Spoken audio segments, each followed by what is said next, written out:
Corona हो तो हर मैयो मुर्दाबाद, तो हर बहनियों मुर्दाबाद। कोरोना हो तो हर भौजी मुर्दाबाद, तो हर कमैयो मुर्दाबाद।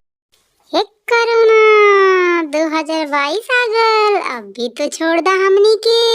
No no no no. अरे भाई तोहरा के नहीं पता बा, हम लड्डू जिन बानी। हम लोगन के छोड़े खातिर थोड़ी आयल बाड़ी, हम तो लोगन के मुआए बदे आयल है। हम नाम का हड़कम मचा के रख ले वानी। कोरोना सुनकर लोगन के पिछवाड़ा में बम निकलवा जात वानी। हे बाबू अबे कोरोना, एक बात बताओ, तुमको क्या हो जाता है?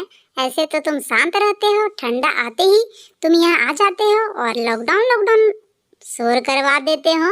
खाओगे क्या मार? अरे भाई को दिन भर तो तुम लोगों के पास ही रहत वानी, कुछ दिन के लिए छुट्टी लेके जात वानी, और हम अपन घर ना जाब तो हमार वंश कैसे बढ़ियन, और हम अपना पूरा दुनिया में राज हम लोग कैसे करब? हम लोगों के पूरा दुनिया में राज करे के बा। अब तो उन लोगों के बढ़िया से ना जिए देव।